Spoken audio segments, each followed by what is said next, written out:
It's coming down. Copy.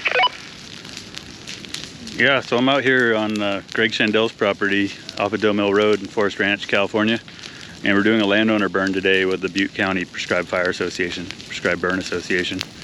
And it's all volunteers. A lot of people here have really no official fire experience.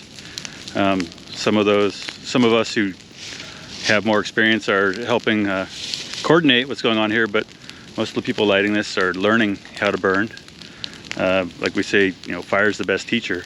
So we're lucky that we've got Greg, who's done a lot of work on this property to prepare it for prescribed fire. It's kind of a learning laboratory here, where a lot of us can come out and just spend some time with good fire and learn about how it works. And we're burning the leaf litter here and the pine needles. And our objectives here are to clean it up, clean up the surface fuels. We want to kill some of these smaller trees so the forest isn't overly dense. We also want to save some trees that the landowner has planted here, like sugar pine and Douglas fir. So we're adjusting our lighting patterns as needed to either make the fire more severe or less severe, depending on what we're trying to get done.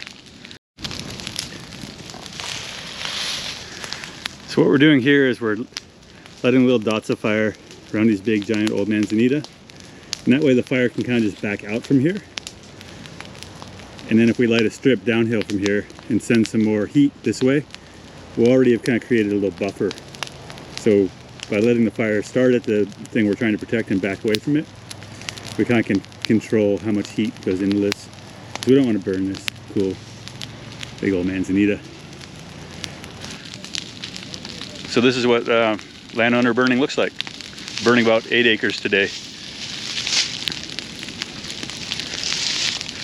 We've got some support here from CAL FIRE, but they're just providing an engine on standby. They're not actually out here doing any work. Their job is just to make sure that if we were to need them, that we can call them up and they could come help us put this out. But right now we don't need to put it out because it's doing exactly what we want. It's staying in the box that we've built for it. And this is part of a longer term project the landowner's doing to eventually burn his whole property.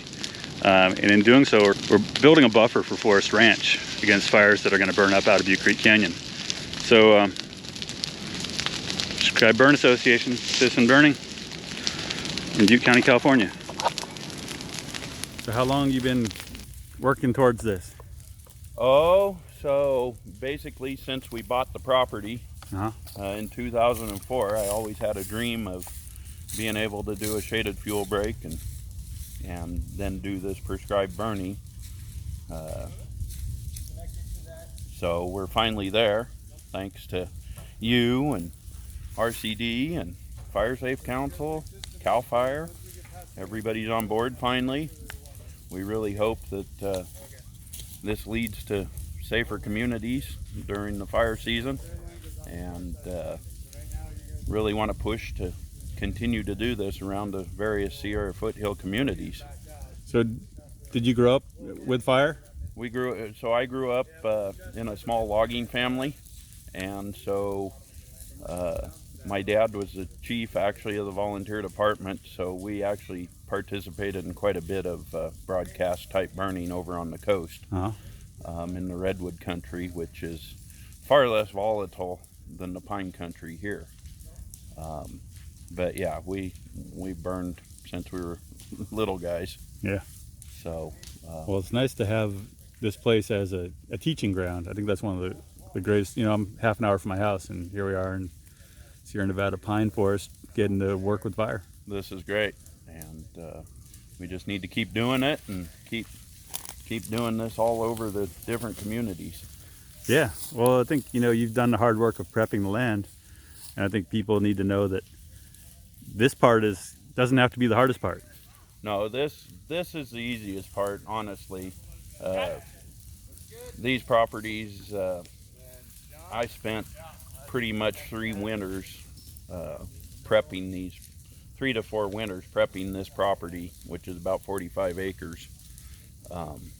Burning piles, masticating, and just opening it up, taking down bug kill like we have here, and just getting the heavy underbrush down so we can do this. Yeah. Well, I think it's just going to be easier now for everything. You know, this first entry, and then you can do it with fewer people and less resources.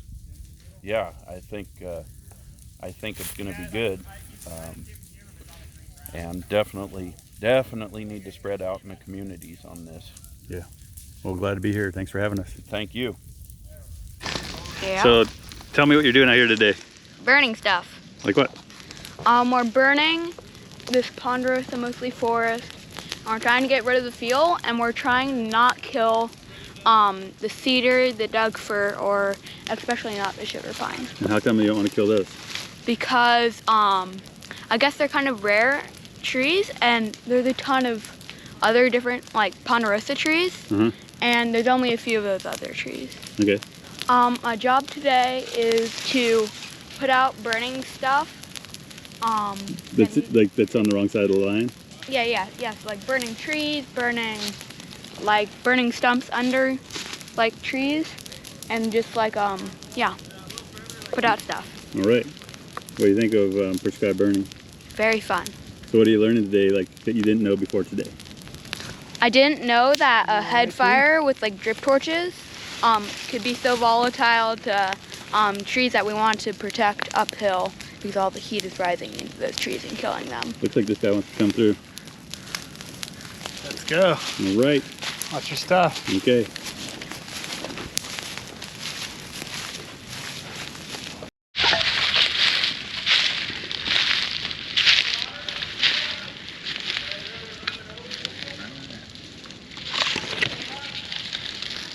So I'm here with my friend Will Kingori. Will, what's your job on this fire today? I'm a fire effects monitor trainee. Now, what are you doing keeping here? track of the weather and monitoring the fire behavior here. Yeah, basically just looking at the effects of the fire and how the weather and the fuels on the ground, how they interact to give us a good prescribed burn. All right, how's it going? What's things looking like out there? Oh, it looks good. We had to kind of modify our firing strategy a little bit coming through here. It burned a little hot in some places for the objective of protecting some smaller trees. But I think we've kind of dialed it in, and they're moving at a good pace now. All right. So how did you come to be involved with the Prescribed Burn Association?